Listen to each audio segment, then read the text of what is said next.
وداعيا إلى الله بإذنه وسراجا منيرا. أما بعد فقد قال الله تبارك وتعالى في كلامه القديم وفي فرقانه الحميد. أعوذ بالله من الشيطان الرجيم. بسم الله الرحمن الرحيم. خذ من أموالهم صدقة تطهرهم وتزكيهم بها وصل عليهم إن صلاتك سكن لهم والله سميع عليم. عن أبي أمامة رضي الله تعالى عنه قال: سمعت رسول الله صلى الله عليه وسلم يخطب في حجة الوداع فقال: اتقوا الله ربكم وصلوا خمسكم وصوموا شهركم وأدوا زكاة أموالكم وأطيعوا ذا أمركم تدخلوا جنة ربكم أو كما قال رسول الله صلى الله عليه وسلم. وقال الله عز وجل في شان حبيبه مخبرا وآمرا: إن الله وملائكته يصلون على النبي يا أيها الذين آمنوا صلوا عليه وسلموا تسليما. صلى الله على سيدنا ومولانا محمد وعلى آله وأصحابه وسلم. صلى الله على سيدنا ومولانا محمد وعلى آله وصحابه وسلم. لا إله إلا الله محمد رسول الله. لا إله إلا الله محمد رسول الله. استغفر الله إن الله غفور رحيم.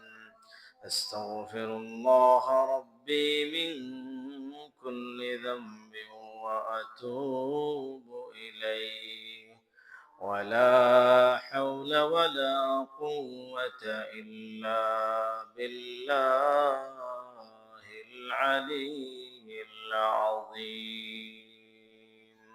سبحانك لا علم لنا إلا ما علمتنا علمتنا إنك أنت العليم الحكيم رب اشرح لي صدري ويسر لي أمري واحلل عقدة من لساني يفقه قولي الحمد لله মহান রব্বুল আলামিনের অসংখ্য গণিত শুকরিয়া যে মহান রব্বুল আলামিন আমাদেরকে রমাদানুল মুবারকের চতুর্থ জুমায় মসজিদে আসার তৌফিক দান করেছেন। তাই আমরা মহান রব্বুল আলামিনের দরবার ও শুকরিয়া আদায় করি আলহামদুলিল্লাহ। মুহতারাম হাজিরিন,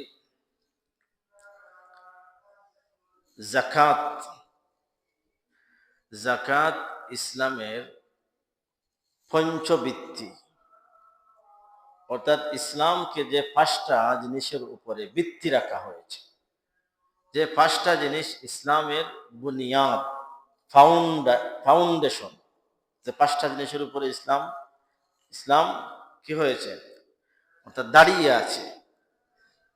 এই পাঁচটি ভিত্তি এবং বুনিয়াদের মধ্যে 3 নম্বর হলো যাকাত। 3 নম্বর হলো কি? যাকাত। এই মৌলিক কালিমা, নামাজ, যাকাত, রোজা, হজ, যদি আমরা বলতে গিয়ে বলি কালিমা, নামাজ, রোজা, হজ, যাকাত, তো যাকাত 3 নম্বরে। কিন্তু যাকাত কয় নম্বরে? 3 নম্বরে। ইসলামের 5টি ভিত্তির মধ্য থেকে যাকাতের স্থান 3 নম্বর। কুরআনুল কারীমের মধ্যে 38 জায়গায়, কত জায়গায়? 38 জায়গায় সরাসরি যাকাতের কথা এসেছে। সরাসরি কুরআনুল কারীমের 38 জায়গায় সরাসরি যাকাতের কথা এসেছে। এবং নামাজের সাথে যাকাতের আলোচনা হয়েছে 16 জায়গায়। নামাজের পরপরই নামাজের সাথে সাথে যাকাতের কথা কুরআনুল কারীমের মধ্যে আলোচনা হয়েছে কয় জায়গায়? 16 জায়গায়। আর সরাসরি যাকাতের কথা উল্লেখ আছে কুরআনুল কারীমের 38 জায়গায়। তো মুহতারাম হাজিরিন, যাকাত ইসলামের একটা গুরুত্বপূর্ণ একটা মৌলিক বিধান, গুরুত্বপূর্ণ একটি মৌলিক বিধান। যে মৌলিক বিধানের ক্ষেত্রে যেরকম ঈমান আনা ইসলামের মৌলিক জিনিস, নামাজ পড়া ইসলামের মৌলিক জিনিস, তদ্রূপ যাকাত দেওয়া ইসলামের মৌলিক জিনিস। কিন্তু এই মৌলিক বিধানের ক্ষেত্রে সমাজের ধনী শ্রেণীর অনেক লোকেরা উদাসীন। কেউ তো হয়তো যাকাত দেন না, ওনাদের তো অবস্থা কোরআন এবং হাদিস অনুযায়ী অনেক ভয়াবহ। আর অনেকে দেন মন গড়া ভাবে, সম্পদের সঠিক হিসাব না করে মন গড়া ভাবে যে আমি এই 1 লক্ষ টাকা যাকাত দিয়ে দিচ্ছি। হিসাব নাই যে আমার কি পরিমাণ সম্পদ আছে, যে এই সম্পদগুলা একত্রিত করে আমি একজন বিজ্ঞ প্রাজ্ঞ মুফতি সাহেবের কাছে গিয়ে বলবো যে আমার সম্পদের বিবরণ এই, আমার উপরে কি পরিমাণ যাকাত আসে। এটা হলো ইসলামের সঠিক নিয়ম।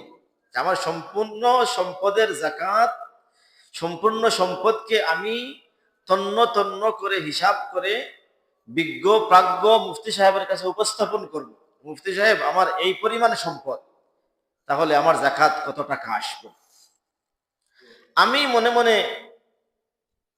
ফিকির করে নিলাম যে আমার এত টাকার সম্পদ, বাস এত টাকা দিয়ে দিব, এটা হবে না, যাকাত আদায় হবে না। আপনি দিবেন ঠিক আছে 1 লক্ষ টাকা, আপনার কোটি টাকার সম্পদ আছে, আপনি 1 লক্ষ টাকা যাকাত দিয়ে দিলেন, কিন্তু হিসাব না করার কারণে এই যাকাতটা আদায় হচ্ছে না। এজন্য হিসাব করে দিতে হবে। শরীয়ত যেভাবে নির্দেশ দিয়েছে ওই জিনিসটা ওইভাবেই পালন করতে হবে। এজন্য অনেকে দেন কিন্তু মন গড়া ভাবে, সঠিক হিসাব না করে। এজন্য দিতেও হবে, আবার দিতে গেলে সম্পদের সঠিক হিসাব করতে হবে। হিসাব করে, চুলচেরা হিসাব করে এরপরে যাকাত আদায় করতে হবে। যাকাত শব্দের শাব্দিক অর্থ হলো পবিত্র করা। কি করা? পবিত্র করা। বর্ধন করা মানে বাড়ানি, কোন জিনিসকে কি করা? বাড়ানি। বর্ধন, আধিক্য, পবিত্র করা।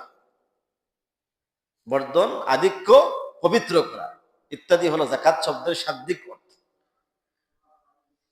তার মানে কি? যে যাকাত দিলে মাল বাড়ে, কমে না। যাকাত দিলে কি বাড়ে? সম্পদ বাড়ে। আল্লাহ পাক রব্বুল আলামিনের কথা, যেটা আমরা সামনে ইনশাআল্লাহ আলোচনা করব। যাকাত দিলে সম্পদ বাড়ে, এজন্য যাকাতের শাব্দিক অর্থ হলো বর্ধন, আধিক্য। যাকাত দিলে যাকাতের আরেক শাব্দিক অর্থ হলো পবিত্র, পবিত্রতা। অর্থাৎ যাকাত দিলে অবশিষ্ট মাল পবিত্র হয়। আপনার কোটি টাকার সম্পদ আছে, আপনি যাকাত দিলেন না, এই একটা অংশ না দেওয়ার কারণে সম্পূর্ণ সম্পদ আপনার অপবিত্র হয়ে গেল। নাউজুবিল্লাহ। যে একটা অংশ আপনি না দেওয়ার কারণে সম্পূর্ণ সম্পদ কি হয়ে গেল? অপবিত্র হয়ে গেল। আর যখন হিসাব করে আপনি একটা পরিমাণ দিয়ে দিলেন, অতএব আপনার বাকি সম্পদটা পবিত্র হয়ে গেল। এজন্য যাকাতের শাব্দিক আরেকটি অর্থ কি? পবিত্র। কারণ যেহেতু যাকাতের দ্বারা কি হয়? মাল, অবশিষ্ট মাল পবিত্র হয়। অবশিষ্ট মাল পবিত্র।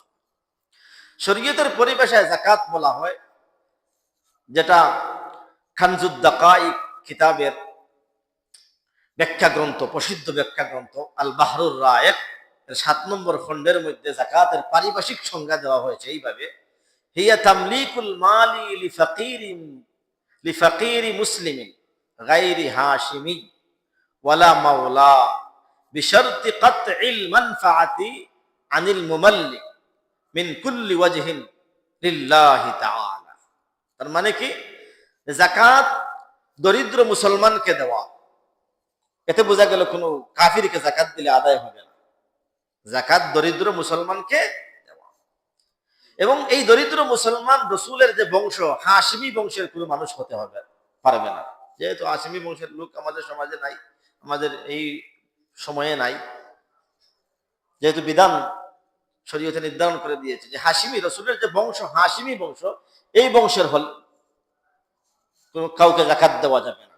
তাদের আজাদকৃত দাসদেরকে যাকাত দেওয়া যাবে না। তাহলে কি হতে হবে? মুসলমান দরিদ্র হতে হবে। যাকে আপনি যাকাত দিবেন সে কি হতে হবে? মুসলমান হতে হবে, দরিদ্র হতে হবে। এবং এই যাকাতের সম্পদটা আপনি যে দিবেন, এটা সম্পূর্ণ আপনার কাছ থেকে মালিকানা মুক্ত করে দিতে হবে। তার মধ্যে কোনো স্বার্থ জড়িত থাকলে যাকাত আদায় হবে না। যেমন আপনি আপনার ঘরে একজন চাকর আপনার ঘরে কাজ করে, অথবা আপনার ঘরের মহিলাদের সহযোগিতা করে একজন মহিলা, মনে মনে ভাবলেন তাকে দিয়ে দেই, দিলে একদিকে আমার, যেহেতু আমার ঘরে কাজ করে আমারও কিছু ফায়দা হবে, সে কিছু টাকা পাইলো, সে আমার কাজটা আরো ভালো করে করলো। তাহলে এটা আপনি স্বার্থ দেখলেন যে তাকে দিলাম আমি এই জন্য যে সে আমার ঘরে কাজ করে, আর কাজ করার কারণে তাকে দিলাম যাকাতের টাকা। যদি যাকাতের টাকা তাকে বেতন হিসেবে দেই তাহলে যাকাত আদায় হবে না। যাকাতের টাকা কি দিলাম? সে আমার ঘরে কাজ করে, পুরুষ হোক মহিলা হোক, তাকে বেতন হিসাবে দিলাম, তাহলে যাকাত আদায় হবে না। আপনি বেতন হিসাবে না দিয়ে এমনিতে দিলেন, আর মনে মনে ভাবলেন যে দেই তাকে, দিলে সে আমার প্রতি সহানুভূতিশীল হবে, আমার কাজটা ভালো করে করবে, তাহলে আপনার স্বার্থ জড়িত হয়ে গেল, আপনার যাকাত আদায় হবে না। কারণ আপনি এই মালিকানাকে পরিপূর্ণভাবে মুক্ত করে দেননি। তো কি হতে হবে? মালিকানা, সম্পূর্ণ মালিকানা মুক্ত হতে হবে। বিশর্তে কাতইল মানফাআতি, যাকাত দেনেওয়ালা সম্পূর্ণভাবে তার ফায়দা থেকে মুক্ত করে গরিব মুসলমানকে এই টাকার মালিক বানিয়ে দিয়ে দিবে। মানুষকে খুশি করার জন্য, মানুষকে দেখানোর জন্য না, বলা যে মিন কুল্লি ওয়াজহিন লিল্লাহি তাআলা, আল্লাহকে রাজি খুশি করার জন্য। আল্লাহর একটা বিধান যাকাত দেওয়া, এই একটা বিধানকে বাস্তবায়ন করার জন্য, আল্লাহকে রাজি খুশি করার জন্য আমি কি করতেছি? যাকাত দিতেছি। কাউকে দেখানোর জন্য নয়, কেউ আমাকে ধনী বলুক, বড় সম্পদশালী বলুক, এই জন্য নয়। আল্লাহর বিধান, আল্লাহ আমাকে নির্দেশ দিয়েছেন, আল্লাহ সন্তুষ্টির জন্য আমি কি করতেছি? যাকাত দিতেছি। মাহতারাম হাজরিন, এই জাকাত ফরজ হয়েছিল মক্কায়। আল্লাহ রাসূল যখন মক্কায় ছিলেন তখন জাকাত ফরজ হয়েছিল। কিন্তু মক্কার অবস্থা যেহেতু অনুকূলে ছিল না, প্রতিকূলে ছিল, এজন্য রাসূলুল্লাহ সাল্লাল্লাহু আলাইহি ওয়াসাল্লাম এই বিধান বাস্তবায়ন করতে পারেননি মক্কায়। মক্কার পরিবেশ যেহেতু কি ছিল না, প্রতিকূলে ছিল, অনুকূলে ছিল না, এজন্য এই বিধান কি করতে পারেননি, বাস্তবায়ন করতে পারেননি।